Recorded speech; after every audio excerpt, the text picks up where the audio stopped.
Originally, the bandit, with the help of his teammates, had already sensed that Chris was running out of strength, and he could easily kill him with a little more force. Just as he was about to kill the killer, he saw Chris's pupils turn red, and the palm he held on his arm was like a soldering iron, burning his arm and trembling. Chris suddenly burst out with a roar of incredible power, and instantly threw the two of them out. Damn it! Kill this monster! A bandit who was about to make a move on Barry saw Chris explode on the side, and slashed at him with a chainsaw, but at this moment, Chris was very keen, flexibly dodged the blow, grabbed his shoulder with his backhand, and held the person's arm with the other hand, then suddenly exerted force. Quick! With a crisp sound, the bandit's arm was dislocated on the spot, followed by a scream. Immediately after, his neck had been broken by Chris. Chris, who inexplicably fell into a state of rage, was like a tiger pounced on a flock of sheep and began to kill with his bare hands, both in terms of reaction speed and strength, which had reached a terrifying level. The people on the other side ran to the door after they couldn't hurt him and left behind several corpses. Stomp! As the crowd moved, Chris leaned in after him, staring at Hank in front of him. Jesus! Hank saw the monster lunging at him, and without hesitation, he drew the pistol from his waist. Chris! Be careful! Kevin was paralyzed by anesthesia, gritted his teeth, and jumped up from the ground. Bang! The gunfire fell, and Kevin fell to the ground again. That's not right. We're no match for him. Run! The bearded monster at the door screamed, turned and ran out the door. Hank moved faster, scurrying out next to the bearded man and closing the door at the same time. Bang, bang.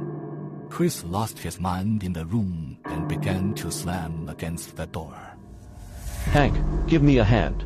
My clothes are stuck.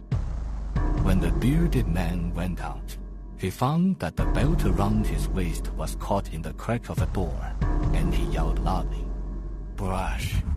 Hank, who had already run a few steps, followed the sound and returned, drawing the bone knife from his waist to cut the belt. Bang! At the moment when Hank took out the knife, the rotten wooden door of the wooden house, which was not heavy, was shattered with a punch, and a blood-stained palm pulled off a wooden plank, and a pair of dark red eyes behind the door that stared at him made Hank gasp. Don't be stunned. What are you doing? The bearded man also saw this scene, and his body trembled in fright. Pop! In the next second, the knife in Hank's hand was directly pierced into the bearded man's lower abdomen. Hank, damn it! The bearded man looked down at the knife that had stabbed him in the stomach, his eyes filled with shock. That guy inside is a monster. Don't leave anyone behind him. It's hard for everyone to run. Don't have a moral bottom line. This is what you taught me. Hank ripped open the pocket on his beard's chest, grabbed the chip and turned his head to run. I've been fucking hung on the door. If you want to sell me, just leave me alone. What are you doing with a knife for me? The beard covered the wound on his abdomen and roared in a cold sweat on his face. I forgot. Hank in front of him paused, and then quickly disappeared into the darkness. Boom! In the next second, the broken door panel was pushed open, and a powerful palm grabbed the bearded man's neck and dragged him into the house. The bearded man looked at the corpses on the ground in the house under the light of a gas lamp, and his voice trembled. Brother, listen to me.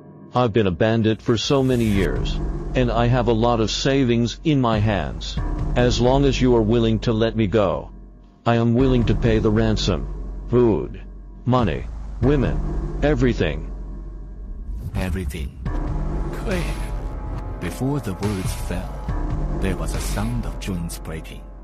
As the bearded corpse fell to the ground, Chris slowly turned around and strode towards Barry. Chris, what's wrong with you? Don't scare me.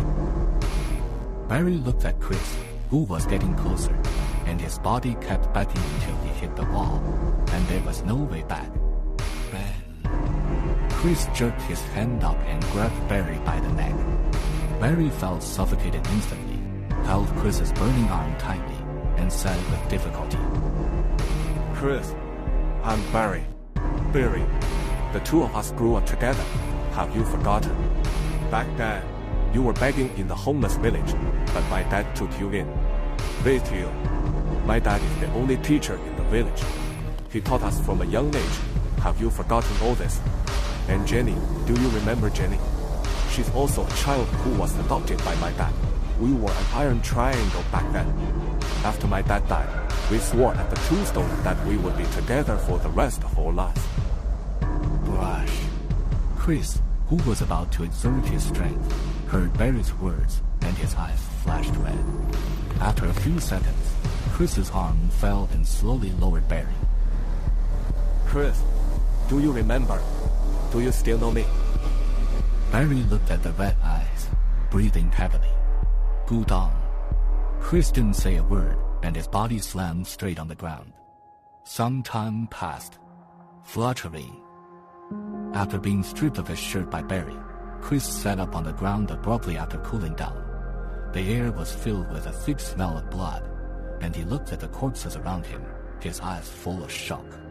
3 meters away, Barry's somewhat trembling hand was still holding a knife. Barry, what's going on here? You did it. Chris was stunned, but looking at the purgatory-like scene in front of him, except for the fatigue of physical overdraft, the memory of the period was blank. Barry looked at Chris in surprise. Chris, how can you think I did it? Damn, when have I ever been so manic? You don't remember anything. Chris, you're kidding. Kerr. Chris was just about to speak. Kevin in the distance suddenly coughed twice, and then opened his eyes weakly.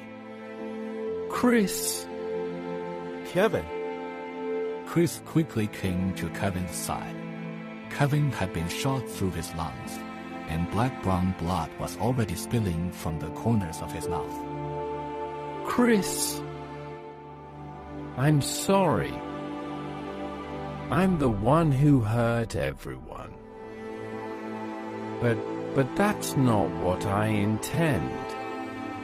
Kevin's vision was blurry due to excessive blood loss, but he still looked in a direction where no one was around. Don't beat yourself. I know you're not a bad person. Hold on. Chris shook Kevin's hand. Chris. It's a pleasure to be with you, but this damn fate. If possible, please take care of my sister. His name is Linda. At the north gate of the fortress town. She's young. Don't let her. Kevin couldn't finish the last words with his last strength, and his hand fell. You can't let her know that her brother is gone. I promise you. In the face of Kevin's death, Chris was very depressed and guilty, and homeless people like them had long been numb to life and death. If you don't die, you have to lie, and if you die, it's not necessarily a relief. But his sister must be found. After a while, Chris pulled out the barbecue and put it in Kevin's pocket, and Barry followed suit. Not being a starving ghost is the best blessing of the homeless people for the deceased. Woo-wah. A deep and poignant war howl came from the flat ground like thunder, making people's scalps tingle. The smell of blood attracts wolves. The story continues to be updated. Due to the recent delay, affect continuous viewing. Please understand, friends can collect it. If you find a problem in the story, you can post it in the comment area. Thank you for your patience. More types of video stories will be added to this channel in the future. Thank you for your support.